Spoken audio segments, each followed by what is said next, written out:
Então, boa tarde, bem-vindos aqui ao Teatro de Vila Real. Eu queria fazer alguns anúncios sobre mudanças aqui no programa e a principal mudança que temos é relativa às sessões plenárias. Há uma alteração da ordem das sessões plenárias que terão lugar sempre ao fim do dia, às 18 horas, sendo que, por motivos pessoais, o professor João Pina Cabral terá de se ausentar já hoje ao fim do dia e, por isso, teremos hoje a sua sessão. Portanto, o João Pina Cabral, com o título que é O Mundo, Antropologia e Condição Humana. Amanhã, terça-feira, teremos a conferência plenária da Vesna Neskovic, com o título I Like the Offbeat, an account of an anthropologist from Southeastern Europe. Portanto, será amanhã, terça-feira. E na quarta-feira, o último será a palestra à sessão plenária da Carmen Real, com o título A ABA e a Antropologia Brasileira entre Conhecimento e Política.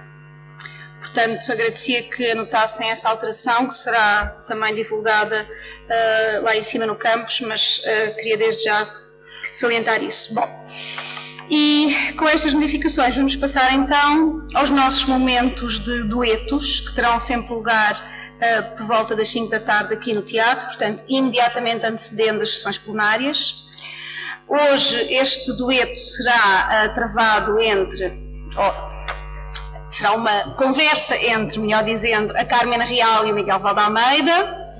Hoje o dueto subordina-se ao tema a antropologia no espaço público e, como sabem, presumo por terem lido o programa, os duetos são realmente algo que nós pensámos, nós enquanto direção e organização do Congresso, pensámos que seria um bom espaço para uma discussão informal à volta de um copo de água e de um café.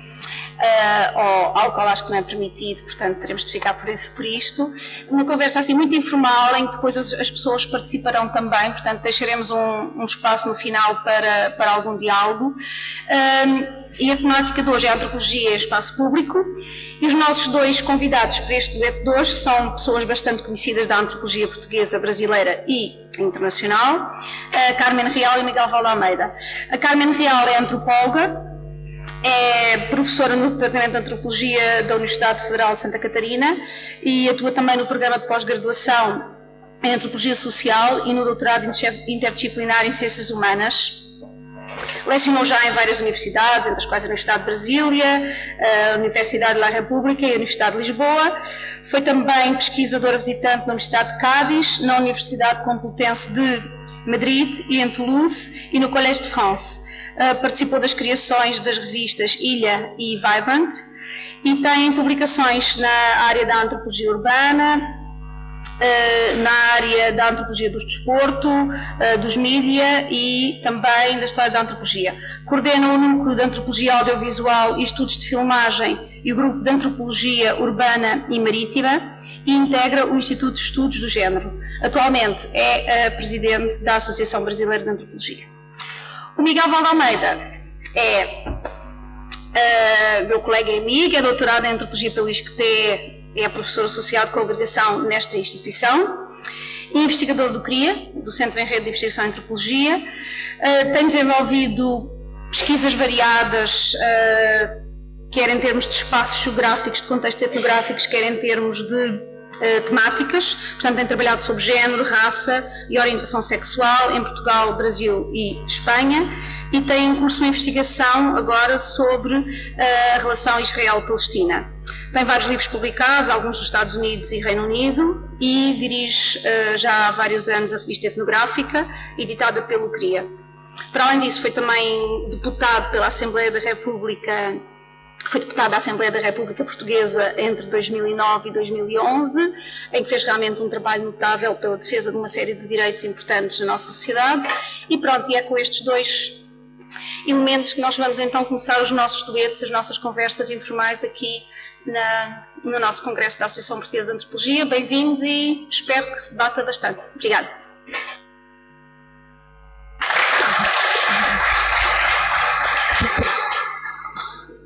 Obrigada, Clara.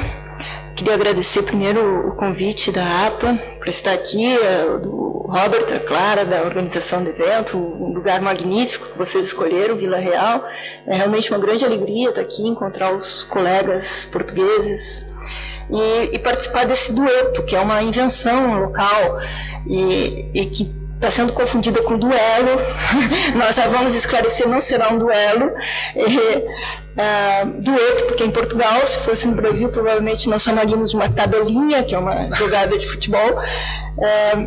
Mas o que eu tenho a dizer para vocês, para iniciar essa fala, é muito pouco, porque eu não tenho uma pesquisa sobre a inserção da antropologia no espaço público e realmente não posso nem dizer que as sugestões de vocês vão ser importantes para um trabalho em andamento, porque não é muito o caso. Então vai ser realmente só animar o debate e passar a bola para o Miguel, que esse sim tem uma trajetória reconhecida, importante, né, de inserção no espaço público e no Fazendo Gênero fez uma conferência muito interessante sobre o tema. Os antropólogos se inserem no espaço público no Brasil muito também em relação à Associação Brasileira de Antropologia. Mas eu vou falar disso na quarta-feira.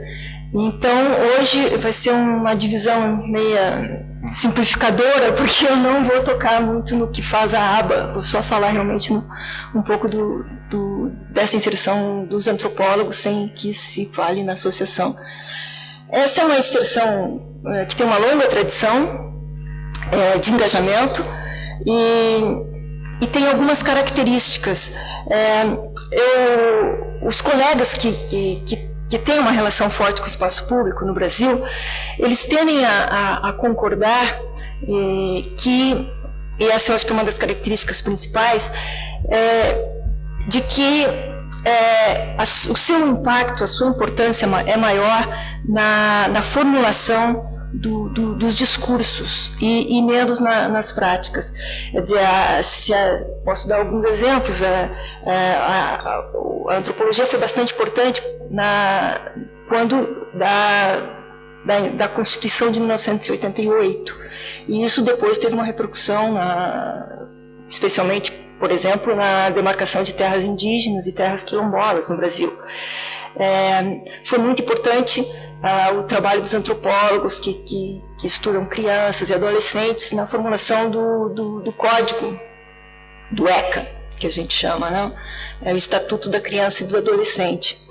Mas, agora, esses mesmos antropólogos que de certo, com seus trabalhos ajudaram a formular esses discursos, depois eles percebem que isto, no momento de ser colocado em prática, não é como foi idealizado. E aí há toda uma crítica, novamente, um outro trabalho de desconstrução de categorias para poder ajustar um pouco a prática. Eu vou dar um exemplo bem simples em relação ao Estatuto da Criança e do Adolescente. A legislação anterior previa, por exemplo, que uma criança fosse retirada da família em casos de pobreza extrema, né, de questões socioeconômicas.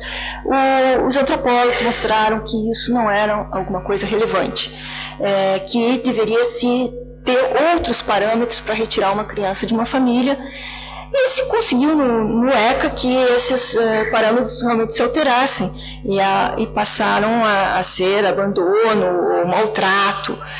No entanto, as pesquisas posteriores à implantação do ECA mostraram que realmente as pessoas as crianças estavam sendo retiradas por abandono e maltrato, porém essas eram justificativas, muitas vezes, que estavam escondendo o que o serviço social via que era situação socioeconômica. Então, não há um controle sobre o que vamos fazer com as leis. E isso aí realmente é uma questão importante.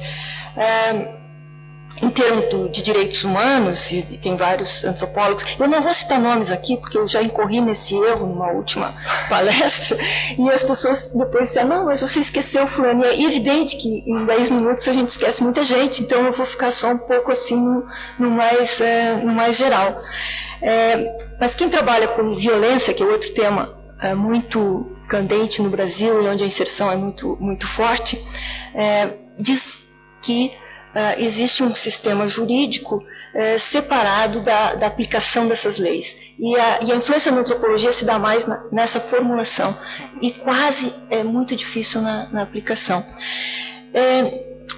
Uma outra característica, e aí eu acho que o Miguel vai ter mais anos, porque nós não temos uma prática muito grande em relação à atuação na política, no executivo. Embora tenha algumas pessoas, até a Margarete está aqui, que já trabalhou no governo do PT, mas são raros os antropólogos que assumem cargos políticos, deputados, etc. Isso não acontece no Brasil. Existem, eu vou lembrar o Luiz Eduardo Soares, que até o Gustavo citou da outra vez, que já foi secretário de Segurança Pública no Rio de Janeiro e depois secretário nacional de Segurança Pública no governo do Lula. Ele teve uma importância grande, todo esse movimento de UPPs, que são polícias de proximidade que estão sendo instaladas nas favelas no Rio de Janeiro, de certo modo corresponde a um projeto do Luiz Eduardo. Mas ele foi afastado e, claro, esse projeto, da maneira como está sendo feita hoje, tem limites muito grandes. Todo esse movimento que existe na internet em torno do onde está o Amarildo, que é um operário desaparecido, mostra os limites dessas mesmas UPPs que o Luiz Eduardo, de certo modo, projetou. Nós tivemos uma antropóloga, que foi primeira-dama do país, esposa do Fernando Henrique Cardoso, sociólogo. Fernando Henrique inspirou muitos alunos na sociologia, não sei se a Ruth conseguiu a mesma coisa na antropologia, mas ela teve um papel assim, no executivo, idealizou comunidades solidárias que, de certo modo, tiveram continuação no governo Lula e no governo da Dilma. De modo geral, quer dizer, como a gente poderia interpretar essa inserção dos antropólogos no espaço público no Brasil? E aí também eu não vou dizer nada de original, eu vou recorrer a alguns desses professores. O Michel Foucault, quando ele fala no papel do intelectual, ele defende a ideia de um intelectual específico, um intelectual que seja que fale daquilo com que ele trabalha mais diretamente. E isso, em contrário a um intelectual mais universal. Eu acho que isso corresponde ao que faz os intelectuais no Brasil, na sua inserção no espaço público. Raramente se tem intelectuais que pensem globalmente, mas eles trabalham a partir da sua experiência e do seu trabalho de campo enfim, do seu dia a dia. Dificilmente nós vamos encontrar intelectuais no Brasil falando sobre a guerra da Síria, por exemplo. É algo mais nacional e às vezes local em parte. E eu acho que isso aí, concordo com Foucault, eu acho que isso é bom, isso é positivo. Mas aí penso, como Bourdieu, na necessidade de criação de uma rede desses intelectuais específicos, de modo a tornar esse trabalho mais produtivo. E, bom, a terceira ideia que eu traria seria da Cláudia Fonseca, que fala um pouco na política do possível, porque e acho que também você trabalhou com isso, não? Quer dizer, claro que é muito fácil a gente fazer críticas a quem está diretamente implicado nessa inserção, mas se a gente pensa as situações como zonas de fricção, e a política do possível, eu acho que é uma saída. Existem intelectuais hoje também que atuam nas mídias. Blogs, como o da Ivone, ou colunas no jornal, como o da Mata. Então, nesses espaços, é claro, aí eles às vezes extrapolam um pouco o seu dia a dia e falam de questões mais gerais. Olha, eu acho que, começando pelo lado da política, e para evitar um equívoco, quer dizer, o fato de eu ter sido deputado e ter participado da aprovação da lei do casamento entre pessoas do mesmo sexo e a lei da identidade de género para transexuais, é um caso casual. É casual, ou seja, não se replica muito. Não é a antropologia ou a comunidade antropológica que está participando. Eu acho que o que aconteceu, no fundo, foi tanto ou mais um efeito do movimento social LGBT, do que propriamente da antropologia. Acontecia que eu era antropólogo, mas sem a antropologia eu não teria conseguido argumentar certas coisas, não é? Da forma que elas foram argumentadas. E aí eu acho que se alguém quiser pegar nisso como uma bandeira da importância de uma certa forma de pensar o mundo através da antropologia, aí sim, de facto, ela teve uma função muito grande e muita gente da antropologia participou em seminários que organizámos junto com o movimento social, gente da antropologia que interveio no espaço mediático sobre o assunto, e aí sim a coisa funciona. Mas de resto, no nosso panorama, nós não vemos uma presença pública da antropologia em termos das políticas e da tomada de decisão política. O que é que nós vemos em Portugal, e acho que é uma queixa comum noutros contextos europeus? Há uma categoria chamada políticas públicas. E a categoria políticas públicas está sendo ou foi apropriada, e eu com apropriada não estou a fazer um juízo de valor negativo, foi apropriada por algumas ciências sociais e não por outras.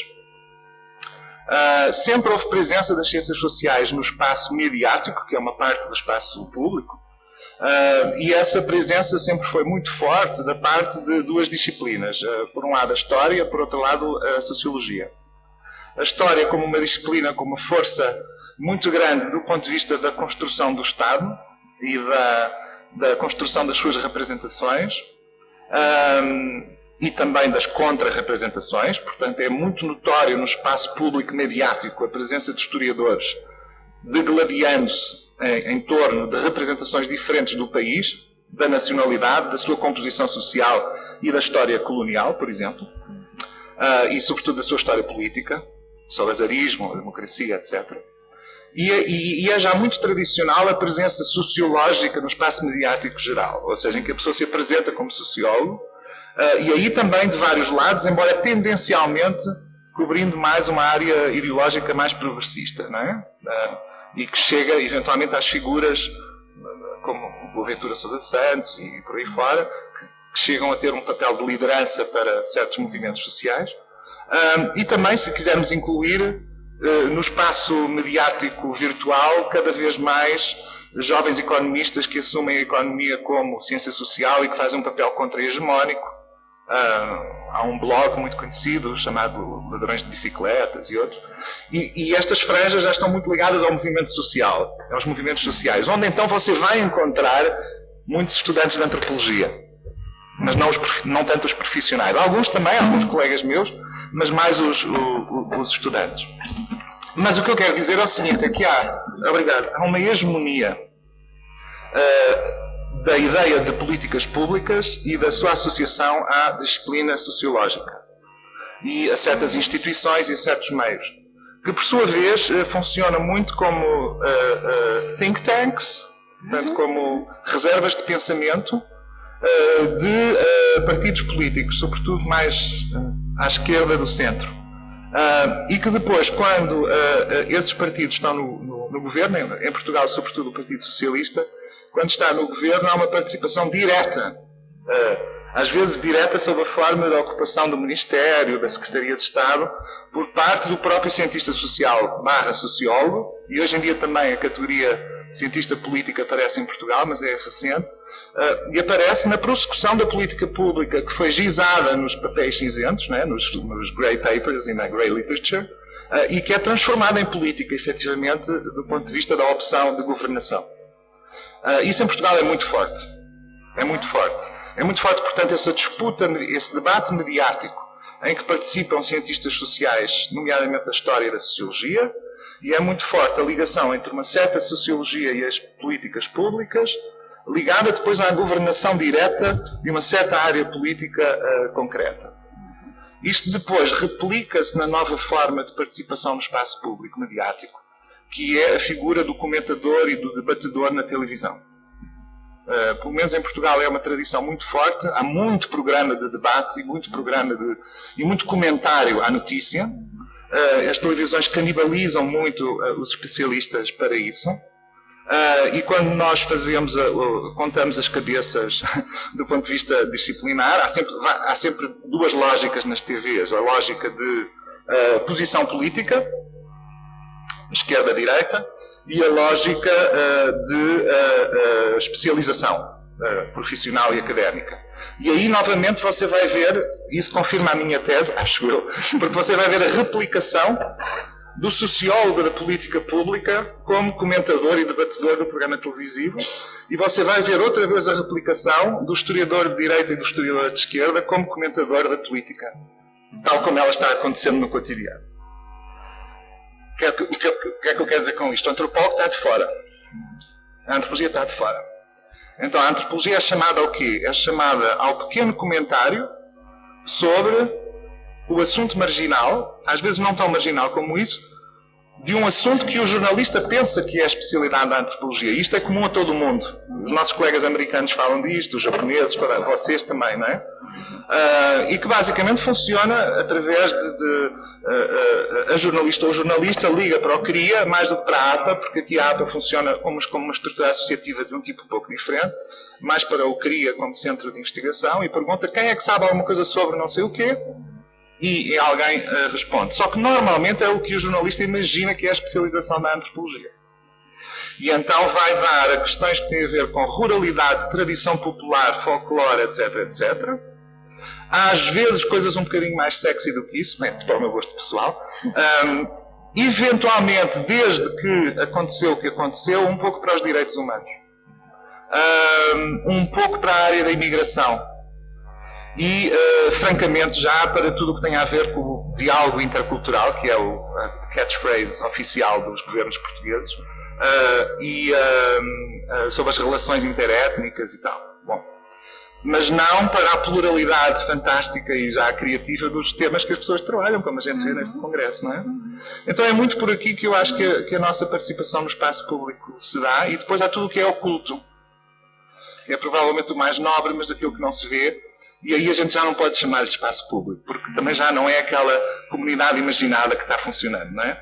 E aí eu estou falando do trabalho muito bom que muitos antropólogos licenciados em antropologia, ou jovens estudantes ou profissionais fazem ao nível local, nas câmaras municipais, nos museus, numa série de atividades locais. Isso é outra coisa, não é?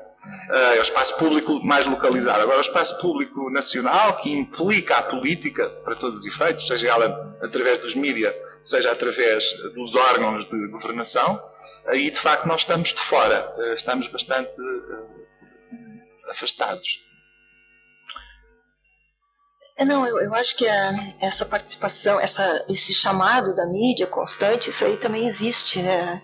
Nós estávamos até comentando, a ABA é quem recebe esses telefonemas dos jornalistas, e são dos mais exóticos possíveis. Essa semana nós tivemos, o último foi para ter um antropólogo que falasse sobre sapatos, a história dos sapatos e o uso, enfim.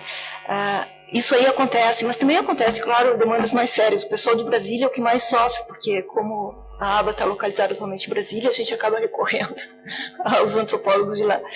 Mas o que eu acho que é importante também, talvez colocar que é diferente de Portugal, é que essa inserção ela é muito disseminada, não só em programas de televisão, por causa de uma estrutura institucional das universidades. A carreira de professor no Brasil prevê que o mesmo indivíduo ele faça pesquisa, ensino e extensão. E por extensão se entende essa inserção no espaço público, a publicização do seu trabalho. Então faz parte das obrigações do antropólogo, do professor, essa dimensão. E a organização do CNPq se dá em forma de grupos de pesquisa. Então, reúne também esses antropólogos que fazem a pesquisa e a extensão. E é claro que a partir disso, dessas redes que se formam, acaba havendo uma possibilidade maior de contato com o público. por exemplo, a segurança, que hoje é um tema muito importante no país, há cursos para a formação de agentes de segurança, cursos de graduação e especialização. Licenciaturas indígenas, licenciaturas quilombolas, enfim, eu acho que acaba, digamos, qualquer professor na universidade tem, de certo modo, ter uma relação com esse outro espaço público que não é o da governança, porque nesse nós já tivemos ministros, claro, antropólogos, mas a gente está um pouco ausente. Os antropólogos trabalham mais nas ONGs, nas fundações, e menos diretamente, eu acho que no governo. Isso é ótimo, e nós aqui, os portugueses que aqui estão, certamente lamentam que não seja parecido aqui, não é? Embora eu acho que existe, de facto, um trabalho paralelo, que, como eu disse, que as pessoas fazem. E eu vejo isto nos alunos, sobretudo. Há muito trabalho de ONG, há muito voluntariado, há muito trabalho nos movimentos sociais, mas ele não é materializado de uma forma organizada e onde a antropologia esteja participando de forma explícita. E eu acho que isso tem a ver com uma coisa que é essa ocupação, essa hegemonização do espaço público pelas ciências, pela sociologia. E, sobretudo, essa articulação com a definição de políticas públicas e com a identificação do país, não é? Sob a forma da estatística, da análise da estatística, do recurso dos mídias, mas também do próprio Estado à sociologia para certo tipo de conhecimento e aplicação prática, marginalizou. Ela não é para marginalizar a antropologia. A antropologia não foi por aí. O seu caminho histórico foi outro, quando ela foi reinventada a seguir à democracia. Mas ela está marginalizada desse processo.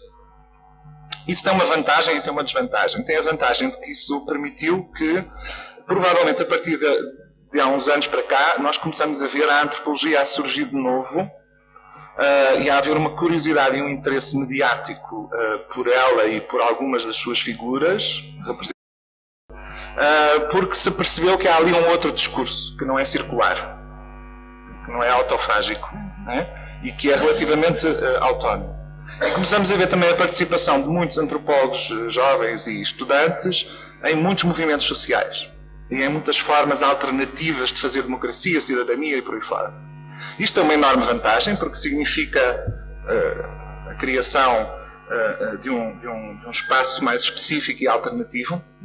Pode ter uma grande desvantagem, que é reforçar a ideia de que a antropologia é uma coisa mais ou menos, como nós dizemos em Portugal, freak, e mais ou menos new age, e mais ou menos alternativa. Ou seja, o seu lado bom é também o seu lado mau, e eu acho que nós todos e todas temos que saber gerir bem isso. Acho que uma forma de gerir isso é estarmos em todas, isto é, conseguirmos ter gente que, de alguma forma, participa nos fora de decisão de políticas públicas e reflexão sobre a realidade, e quem está mais nos movimentos sociais e conseguir complementar e fazer pontes entre estas pessoas e instituições. Agora, não é isso que eu estou vendo acontecer, porque além da academia, da universidade e dos centros de investigação, além do recrutamento pelas instituições do Estado, quando chega a hora das conexões políticas se tornarem produtivas, não é? Quando, enfim, certo grupo está no poder e tem ligações com certo grupo académico e por aí fora. Além disso, está surgindo uma nova realidade agora, que é a do surgimento de algum capital privado que finalmente funciona como mecenas e investe na criação de fundações que, por sua vez, já não estão apenas dedicadas às ciências duras ou biomédicas, mas começam a pedir o saber sociológico para a criação dos seus produtos, isto é, congressos, seminários, conferências, livros, bases de dados, etc., que surgem no espaço público / político como produção de conhecimento. E o que acontece é que aí não houve novidade nenhuma, vemos outra vez as mesmas pessoas e outra vez as mesmas instituições académicas, porque obviamente se vão reproduzindo os mesmos laços que já estão instituídos, e isso qualquer antropólogo ou sociólogo percebe como é que esse processo opera, e é de certa maneira natural, entre aspas, e nós não conseguimos entrar aí. Conseguimos entrar em algumas coisas, talvez até consigamos mais entrar através do que são as estruturas do Estado, que eu não sei como é que, eu não sou da ciência política, não sei se há um nome para isso, mas que são uma espécie de estruturas do Estado paralelas. Por exemplo, você muda, cada vez que há uma eleição ganha um partido, o governo muda a estrutura toda do Ministério, do Secretariado de Estado e tal, mas há algumas instituições que continuam funcionando em paralelo, porque são agências do Estado dedicadas a certos assuntos. Uma delas, fundamental, é a Comissão para a Igualdade de Género e Cidadania, portanto, que é basicamente, do ponto de vista legal, ocupa-se da igualdade de género e da orientação sexual e identidade de género. O ACIDI, que é o Alto Comissariado para a Imigração e o Diálogo Intercultural, que se ocupa das minorias étnicas, relações interétnicas, etc. E algumas agências deste tipo. Essas continuam, independentemente das mudanças dos governos, quer dizer, são indicadas pessoas diferentes para as dirigir, mas essas, curiosamente, recorrem mais à antropologia, não dependem tão diretamente dessas instituições académicas, diversificam um pouco mais, por uma razão muito simples, porque elas, para levarem em frente os seus projetos, participam de projetos europeus e, portanto, é curto-circuitado o circuito português através de um circuito europeu de financiamento que obriga e necessita e estimula a diversidade dos membros participantes. Não é? E então aí vão-se descobrir, acabam por surgir redes diferentes nas quais nós estamos inseridos, que têm mais a ver com as temáticas concretas que estão em estudo do que propriamente com ser um produto que vem dos centros de investigação para fora. Digamos que nós estamos um pouco ainda a caçar o que vem de fora, na sociologia estão a oferecer à partida aquilo que o Estado já tinha solicitado. É isso. Não sei como é que a gente está de tempo. Ou se era mais para passar para as pessoas. Eu acho que sim. Sim, não. Podemos passar para as pessoas. Ou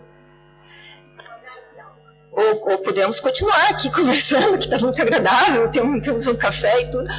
Eu acho que, inclusive até porque tem pontos comuns, isso aí, a questão das agências, os antropólogos estão, né, também participam dessas agências, tem representação, isso é muito comum também no Brasil, acho que esse é um ponto comum. E acho que, como você bem colocou, acho que isso aí independe, então... Mas sabe o que eu acho? Que, inclusive, o que nós estamos aqui falando hoje, a lógica não é a comparação Portugal-Brasil, porque não precisamos de fazer isso. É mais, de facto... Pensarmos também qual é o nosso papel no espaço público para desconstruir as regras do espaço público, as regras ideológicas do espaço público. Porque nós, quer dizer, eu não posso hoje em dia aqui deixar de dizer alguma coisa sobre a situação atual entre nós, não é? Porque ela é muito grave. E o Humberto ontem na abertura falava de que a crise não é só socioeconómica, ela é ideológica. Não é no sentido das ideologias estarem em crise, é no sentido que grande parte da crise é representação, não é? Ela, em grande medida, ela é o convencimento de que estamos em crise, não é? Para legitimar um conjunto de medidas. E eu acho que um papel importantíssimo dos antropólogos é justamente esse, porque os tais debatedores e comentadores já institucionalizados acabam, sem querer, por respeitar as regras do jogo. E então discutem a crise na base de se os números X ou o número Y está correto ou não. Se a política X ou a política Y foi correta ou não. Tudo bem, é uma boa discussão. Mas ninguém coloca em causa a regra do jogo. Quer dizer, a ideia estabelecida de que existe uma crise. E de que a crise é um dado da natureza como uma catástrofe natural. E de que ela tem como tal...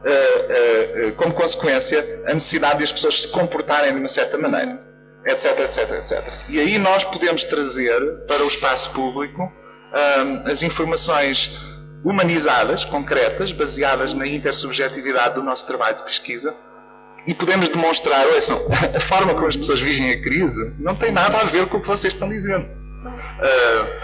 As pessoas ou sofrem mais do que vocês pensam, ou resistem mais do que vocês pensam.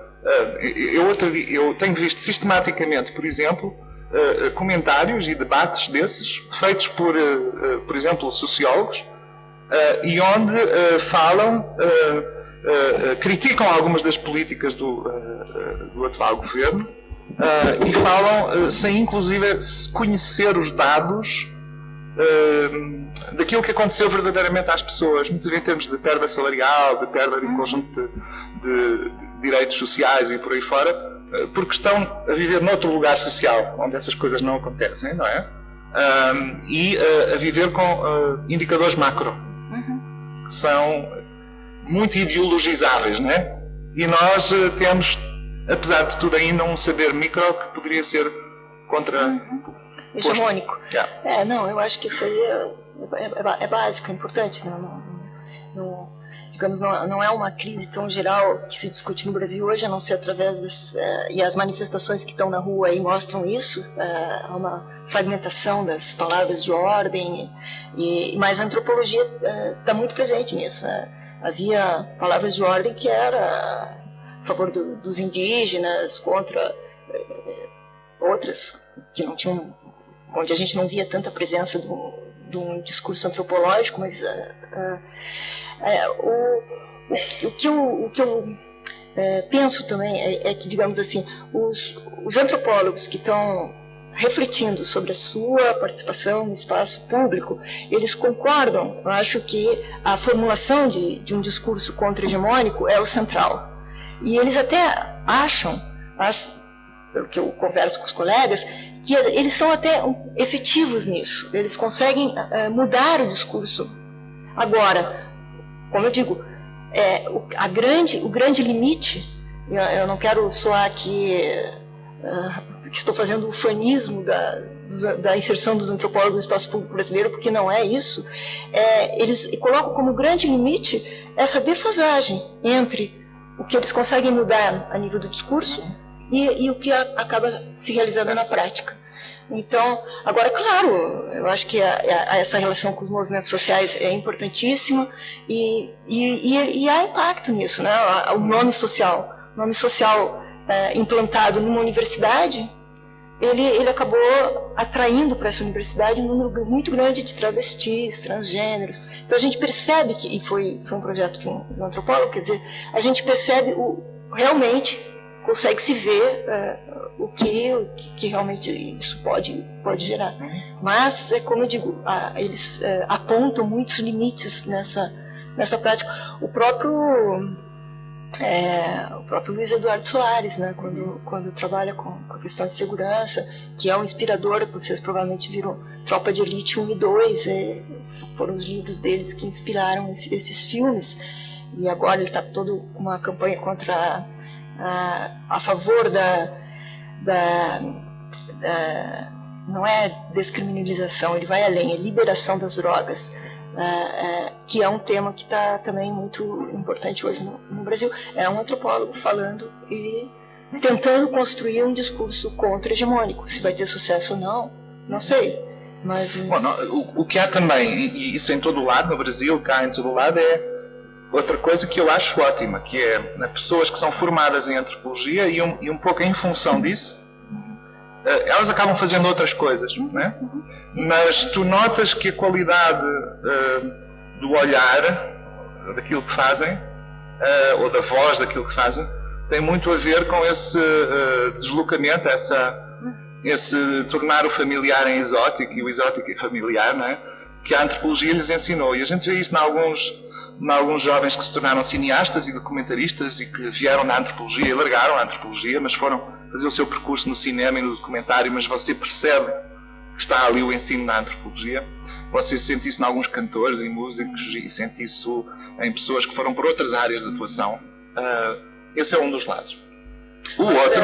Sim. Só te interrompendo, eu acho que aí tem a mão direita e a mão esquerda, né? Porque, digamos assim, a antropologia arma muito bem para o espaço público, mas armas para os dois lados. No Brasil isso é muito claro, nós temos representantes no Supremo Tribunal que foram formados na universidade com antropologia, que fizeram avançar muito leis, casamento gay, etc. Mas temos também, e na Casa Civil, alguém que foi formada com antropologia e que hoje é principal força a favor dos ruralistas e que barra a demarcação de terras. Então, é um problema. Não, isso vai nos dois sentidos, e nós em Portugal temos, e isso por acaso eu acho, ao contrário do do que normalmente se pensa. Eu acho a antropologia uma disciplina conservadora demais, né, em alguns sentidos, e nós tivemos, apesar de tudo, intervenções conservadoras, por exemplo, quando foi o debate do casamento, surgiram algumas, mas com pouca visibilidade. Mas há um outro, voltando à questão mediática do espaço público e ao pedido de participação do antropólogo, nós também muitas vezes perdemos a oportunidade de continuar a ser chamados, porque muitos de nós, sobretudo os mais jovens, foram, por culpa de pessoas como eu, né, foram criados numa antropologia hipercrítica. E, portanto, nós colocamos em causa, nós pomos em causa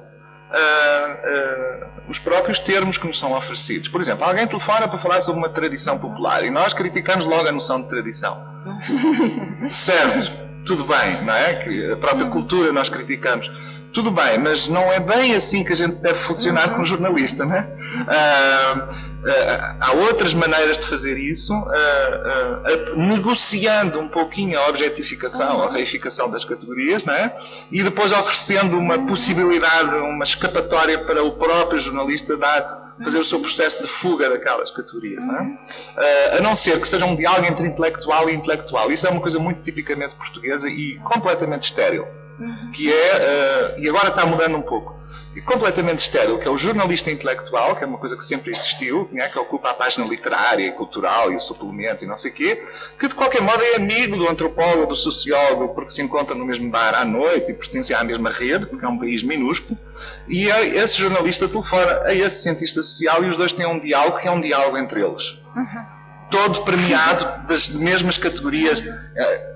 Não é? Estão os dois falando de Derrida, não é? Basicamente. Bom, isso agora desapareceu um pouco até por culpa do tipo de capitalismo que vivemos e que fez com que essas secções desaparecessem dos jornais. Mas foi assim durante muito tempo e até há pouco tempo. Isso também não me interessa nada, não é? Porque isso não tem efeito. Agora, quando o jornalista da televisão de grande espectro, não é? Ou do jornal daqueles que eu não compro, telefona, nós temos que, como um antropólogo deve fazer, temos que comunicar um pouco na linguagem daquele tipo de nativo, não é? A TVI, os portugueses percebem o que quer dizer, a TVI ou o Correio da Manhã são nativos de uma determinada cultura, não é?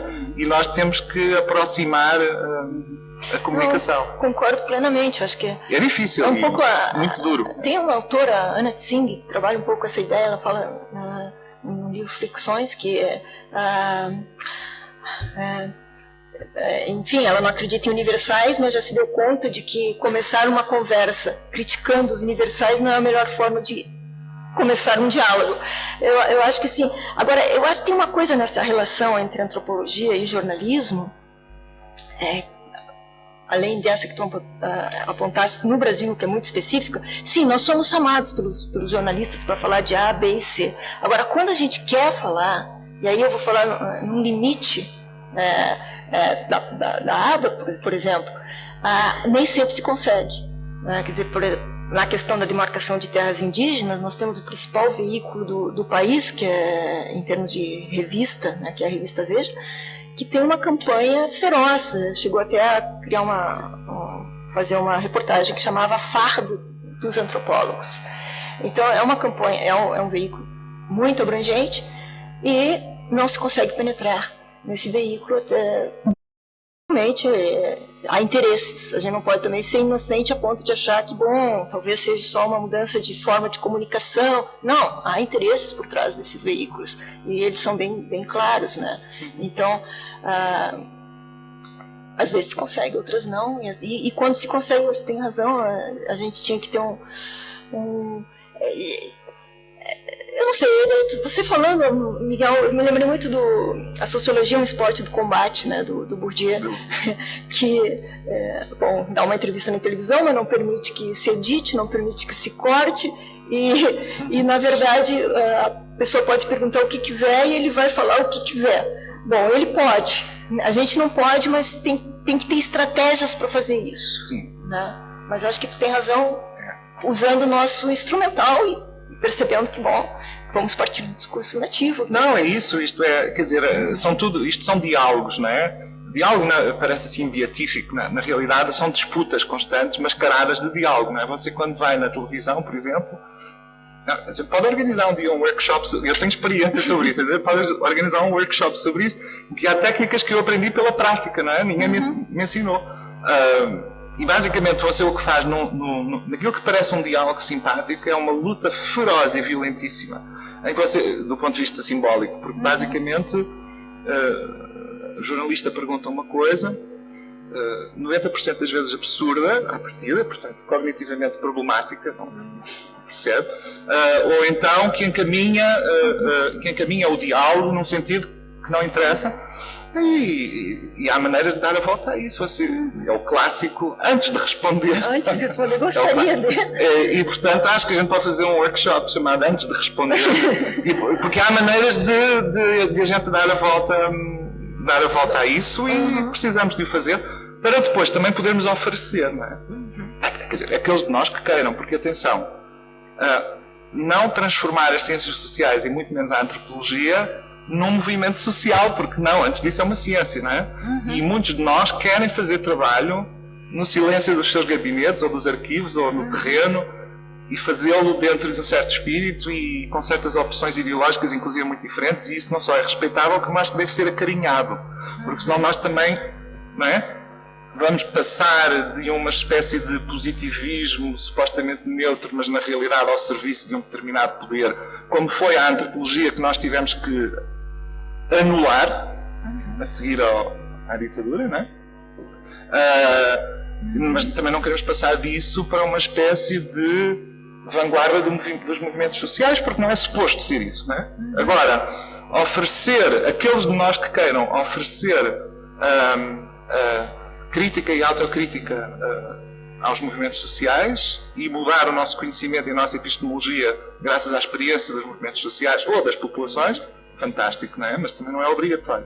Mas de facto eu acho que há uma maneira em que nós podemos, a partir da experiência que temos, que é de uma natureza diferente das outras ciências sociais, podemos também construir um tipo de oferta para esse espaço público, sobretudo o mediático.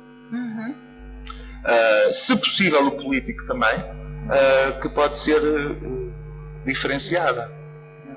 Bom, eu não queria acabar com o vosso diálogo, mas são 6 e já passou das 6 e pensámos que podíamos ter 10 minutos, não vamos ter tempo de passar à ação plenária, mas podíamos ter 10 minutos de abertura deste diálogo espaço mais alargado, se alguém quiser participar, ter perguntas, comentar, etc.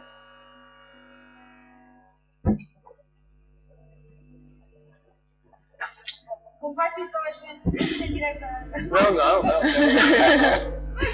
A razão é contrária.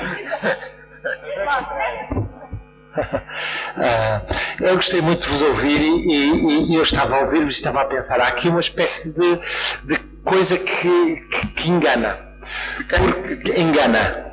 Porque vocês falam a mesma língua, conhecem-se muito bem, falam a mesma disciplina, conhecem-se mutuamente, disciplinarmente, mas realmente há aqui dois mundos em jogo. Porque Portugal não é como o Brasil, Portugal é como a Noruega. E o Brasil não é como a Noruega, o Brasil é como os Estados Unidos. E essa diferença, que é uma diferença não só de escala, como uma diferença na própria Constituição do Estado do espaço público. Obrigado. Que realmente eu gostava que vocês falassem um bocadinho isso, porque o próprio papel da antropologia no Brasil é mais parecido com o papel da antropologia no México e nos Estados Unidos. E em Portugal não seria a antropologia que desempenharia esse papel, seria a história. Como na Noruega. E, portanto, eu gostava de vos ouvir um bocadinho sobre isso. Se calhar vamos apanhar aqui 3 ou 4 comentários. Bom, muito na esteira do que disse o João, há uma diferença, no meu entender, bastante grande entre o papel da antropologia no Brasil e em Portugal. Há um elemento comum. em que a antropologia em Portugal, durante muito tempo, até o 25 de Abril, era suposta desenvolver uma espécie de etnogenealogia da nação, cultura popular, como a identidade dos portugueses, e mesmo ainda hoje em dia há quem procure na antropologia uma resposta à pergunta quem são os portugueses. Há esse papel que, em princípio, ficou apagado com o 25 de Abril, mas que continua em surdina e, por exemplo, quando os historiadores procuram alguma coisa nos antropólogos, vão procurá-la em Jorge Dias e não nos antropólogos de hoje. No Brasil, o papel da antropologia em termos de um discurso nacional foi igualmente importante, mas foi estruturante, no sentido de terem sido antropólogos, desde Artur Ramos até Darcy Ribeiro, que formularam a ideologia do Brasil como caldeirão de raças, como fusão de culturas, etc., que durante décadas foi o discurso oficial do Estado brasileiro. Nesse sentido, a presença das duas disciplinas, apesar desse paralelismo, é completamente diferente dos dois países. E isso estrutura o espaço público. No Brasil, a antropologia fala com autoridade, porque é a antropologia que se vai para saber como é que se está a construir o Brasil. Em Portugal, a antropologia fala como memória, saudade, quais são as nossas origens, qual é o que resta do nosso significado no mundo. Cria um ambiente completamente diferente.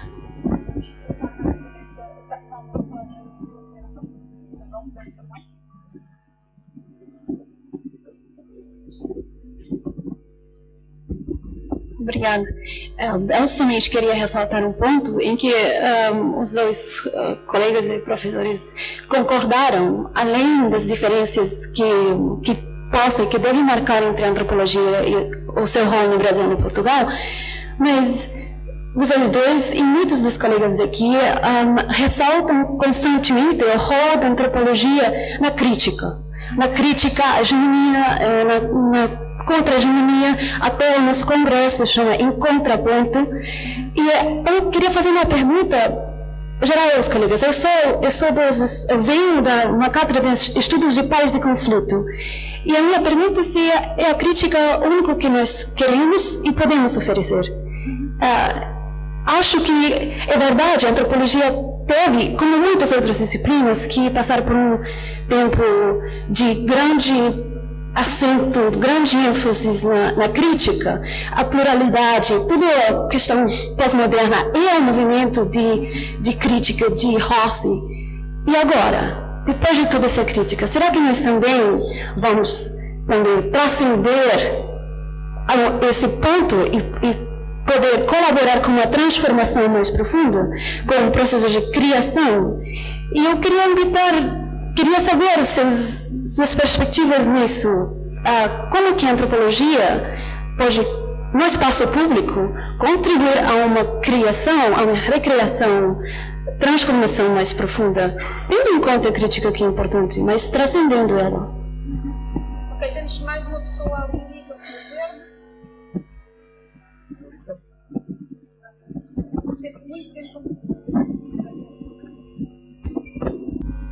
Boa tarde. Eu queria ouvir um pouco mais, vocês tocaram nisso, mas eu queria ouvir um pouco mais do que eu chamaria dos riscos de um possível sucesso dessa intervenção pública.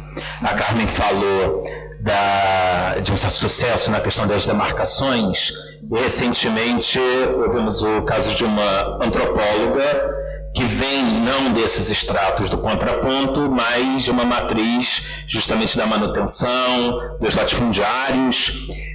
Qual o risco de maior sucesso nessa intervenção pública atrair justamente uma outra perspectiva para a antropologia, que deixaria de ser alguém com uma leve formação, alguém que saiu desse campo e foi para outros espaços, mas a entrada na antropologia de pessoas que venham não no sentido da contra-hegemonia ou da crítica, mas da afirmação desses valores.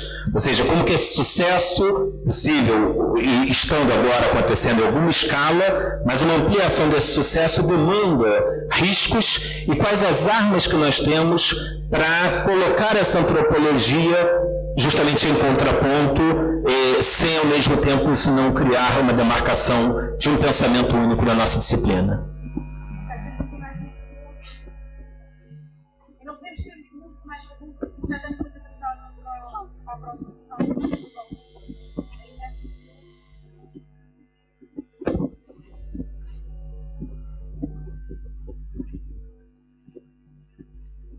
A ideia ali não é só questões aqui, os dois. Claro. Têm para responder, mas é vocês poderem fazer os vossos comentários relacionados com a política. Eu só peço que realmente sejam breves. Era só para chamar a atenção, talvez para uma dimensão que não se referiram tanto, que foi assim passada um pouco ao lado, que tem a ver com a formação de outras pessoas que não são antropólogos, a começar pelas atividades profissionais ligadas à educação, à saúde e ao trabalho social. E talvez, eu julgo que se deveria, também há um bocado de hegemonia da sociologia em Portugal, na formação desses profissionais, ainda que nos últimos anos acho que se relativizou um bocadinho isso, mas eu julgo que talvez por aí a possibilidade da antropologia ter um maior impacto nas práticas e não só a nível da construção discursiva, talvez se tornasse mais relevante e veria com muito interesse que a antropologia desse mais atenção àquilo que se faz pelo país fora na formação desses profissionais.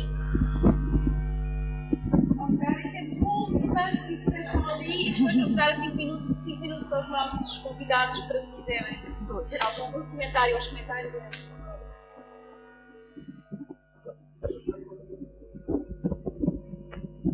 Eu gostaria só de fazer uma ponderação em relação a uma certa separação entre movimento social e governo, né, Estado, política pública, que foi, de alguma maneira, permeando as falas.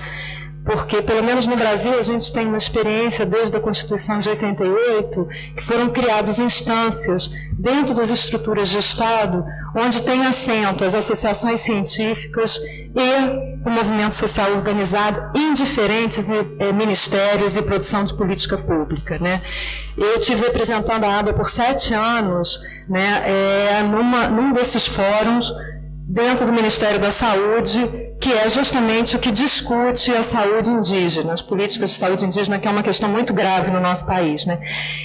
E lá eu acho que é exigido de nós um tipo de mediação que é diferente, porque estão em volta de uma mesa, em relações assimétricas gravíssimas, lideranças indígenas, associações científicas de antropologia e de saúde coletiva, e onde a gente tem que desenvolver uma habilidade, né, de dialogar com os representantes de governo e, ao mesmo tempo, sempre se colocar, né, na aliança com esses movimentos sociais.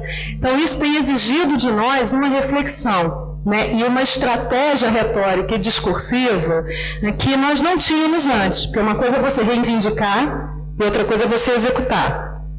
E outra é você ficar num âmbito onde você tem que dialogar de maneira competente em situações dessa natureza, né? Então, só para contribuir para esse debate. Obrigada. Ok, muito obrigada. Eu não sei se o Miguel e a Carmen querem dizer umas palavras finais e responder a algumas das questões que foram postas. Sim. Vou eu. Parou ímpar. Bom, eu gostava de ouvir depois o João, depois da fala da conferência no jantar, um pouco mais sobre essa semelhança entre o Brasil e os Estados Unidos, porque o Brasil não se vê assim. E acho que a atuação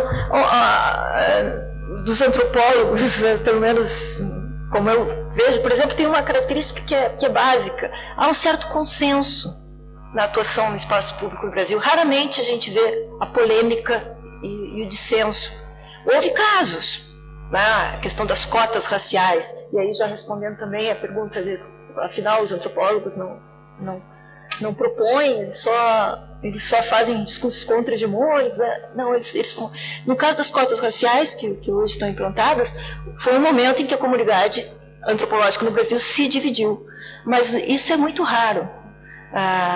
Se dividiu porque muitos antropólogos não concordavam com a ideia do uso da categoria raça para beneficiar alguns, embora grande parte concordasse na necessidade de uma ação afirmativa em relação à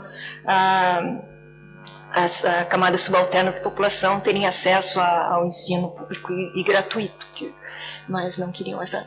Então, eu até gostava depois de ouvir o parentesco. Robert, eu concordo plenamente, acho que você tem toda a razão em dizer que a antropologia estava no início dessa criação, desse imaginário do que é o Brasil, o caráter nacional, mas também está no início da desconstrução disso, né? Quer dizer, também criou esse contradiscurso que hoje já não aceita mais o caldeirão de raças, nem o mito das 3 raças do Freire. Então, acho que está nos dois lados. Bom, tem muitos exemplos de proposições da antropologia, eu tentei dar alguns aqui, acho que os colegas poderiam até completar com outros, em que há enfim, em que a antropologia também participa diretamente, né, criando ações, não apenas discursos contra-hegemônicos. Mas, dado o tempo, acho que não vamos... Risco permanente. O risco da antropologia criar monstros. Nós temos agora igrejas neopentecostais no Brasil que fornecem diplomas de antropólogo. Nós não somos uma categoria que está regulamentada, então qualquer um que quiser colocar a placa de antropólogo na parede pode, não é um problema. Por alguns R$300 se consegue um diploma de antropólogo social numa igreja neopentecostal no Brasil hoje. E claro, isso aí, a regulamentação não é um tema também fácil, porque por outro lado tem toda a crítica ao corporativismo. Então há riscos sérios e hoje nós tivemos a expulsão de um antropólogo recentemente da aba, isso é uma coisa muito rara e isso gerou uma certa polêmica, porque já existem três antropólogos que a gente pode até nomear assim, que hoje atuam criando laudos contrários às populações quilombolas e indígenas no Brasil a serviço dos ruralistas. Então, claro, existe esse risco e até, mas enfim, acho que era isso. O senhor foi só um comentário, uma sugestão. Pois eu concordo com o que o João e o Robert disseram. Isso para mim era um implícito disto tudo, porque como nós nos conhecemos há muito tempo e eu circulo muito para o Brasil e tu para cá, e grande parte das discussões que eu faço no Brasil acabam por ter muito a ver com isto, não é? Sobretudo nas questões LGBT, nós falamos muito sobre a diferença da arquitetura institucional dos dois países, da sua política, do legislativo e por aí fora, e por causa disso, e nas questões mais de raça e por aí fora, também falamos muito sobre os distintos papéis das disciplinas na construção das narrativas dos Estados, não é? Isso para nós era um implícito e, portanto, não o explicitámos e vocês explicitaram e muito bem. Mas eu creio que aquilo que é fulcral hoje na distinção entre os dois países e naquilo que nós vamos podendo fazer, ou fazemos ou não fazemos, é, por um lado, a questão do reconhecimento público do papel de uma determinada disciplina, e acho que esse reconhecimento é muitíssimo maior no Brasil do que é cá. Isso é uma questão que nos devia ocupar. E o outro é o que ela apontou, porque, efetivamente, nada disso existe cá. Cá não existe nenhuma participação de nenhuma ciência social explicitamente articulada nos conselhos que têm a ver com a criação de políticas e com a sua gestão, os movimentos sociais, os profissionais das ciências sociais e os gestores da coisa pública não se juntam de forma formalmente articulada e garantida, e a isto poderíamos juntar muitas outras questões. Eu acho que o nosso papel de crítica, como aqui foi levantado, eu acho que o problema é perceber o que é que se quer dizer com crítica, não é? E eu acho que muitas vezes aquilo que nós oferecemos como crítica é qualquer coisa de que as pessoas fogem, não é? As pessoas são os jornalistas, os políticos, os decisores, fogem. Porquê? Porque é a crítica do desconstrutivismo, não é? Em que as categorias são sistematicamente postas em causa. Se nós suspendermos isso de uma forma pedagógica e pudermos pensar em termos de alternativas e em termos de mostrar outros exemplos e formas de fazer, aí já podemos fazer ser um pouco mais positivos naquilo que oferecemos. Agora, o cenário é um pouco negro, em geral. Ainda ontem saíram as... Bom, não vou explicar aos brasileiros como é que funciona o sistema, não vale a pena. Mas ontem saíram os resultados do acesso ao ensino superior, não é? E, de facto, verificou-se uma enorme transformação. Quer dizer, ontem foi a morte do ensino pós-laboral. Isto é, o número de pessoas que entraram no ensino noturno de antropologia morreu. Quer dizer, caiu de 30 para 3, por exemplo, no meu caso. O que é que isto significa? Significa que as pessoas já não estão a querer estudar à noite. O estudante noturno em Portugal era normalmente uma pessoa mais velha, que tem o seu trabalho, normalmente na função pública, mas não só, e que depois completava o seu percurso pessoal de gratificação, etc., de conhecimento, mas também de progressão na carreira. Não é? O que isto significa é que as pessoas já não estão a poder progredir nas carreiras, porque já não têm carreiras, porque o seu trabalho tornou-se precário, ou por questão de desemprego, ou porque não podem ter da entidade patronal a licença para sair um pouco mais cedo, para chegar a tempo das aulas que começam às 6 da tarde, etc, etc, etc.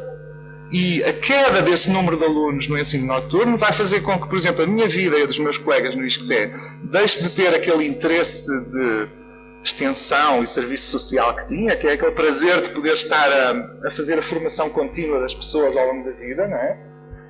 E vai significar problemas laborais para nós, porque não vamos ter horas suficientes de aulas para dar e, portanto, 2 ou 3 ou 4 ou 5 de nós vão estar com o emprego em risco e por aí fora. Ou seja, isto para dar um exemplo de que nós estamos a viver uma conjuntura que alguns insistem que é uma conjuntura, segundo a narrativa de que é o pequeno problema do ciclo e do contraciclo do capitalismo, mas que eu acho que não é uma conjuntura, eu acho que é uma revolução. Não é? E nós vamos vendo os primeiros sinais da revolução aparecendo também na nossa casa antropológica e, portanto, creio também que grande parte da nossa participação no espaço público nos próximos tempos tem que ser extremamente politizada e tem que ser extremamente politizada dentro da instituição universitária e científica. Quer dizer, dentro da instituição universitária, onde a democracia acabou, basicamente, e, portanto, o nosso poder também de decisão é pior, e dentro da instituição de financiamento científico, que neste momento funciona, graças à desculpa da conjuntura, apanha boleia, apanha carona da conjuntura e participa do processo de hegemonização das ciências ditas duras, não é? E basicamente biomédicas, e marginaliza fortemente as ciências sociais. E, portanto, mais até do que a nossa preocupação com o espaço público neste momento, eu creio que em Portugal é uma preocupação com o espaço político com P grande, não é? Sobre a nossa própria sobrevivência, junto com outras ciências sociais, exceto, evidentemente, aquelas que, os segmentos daquelas que sejam capazes de oferecer duas coisas: gestão de políticas públicas de um certo tipo e oferecer uma narrativa do Estado-nação de um certo tipo. Neste verão, num principal jornal português, que é o Público,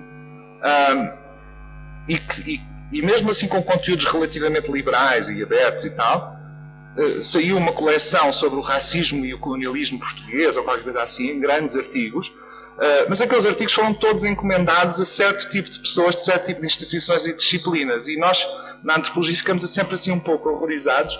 Pois é, não ficamos tristes, ficamos ciumentos, ficamos magoados, porque obviamente muitos e muitas de nós produziram muito sobre aquilo. Mas na realidade estas coisas não são completamente ingênuas, porque mesmo sendo aqueles artigos críticos, e obviamente partindo da premissa de que a ideia de que não há racismo em Portugal é um mito, a ideia de que o colonialismo português foi diferente é um mito, partem dessa premissa, mas há coisas que ficam intocadas e que nós tocamos nelas.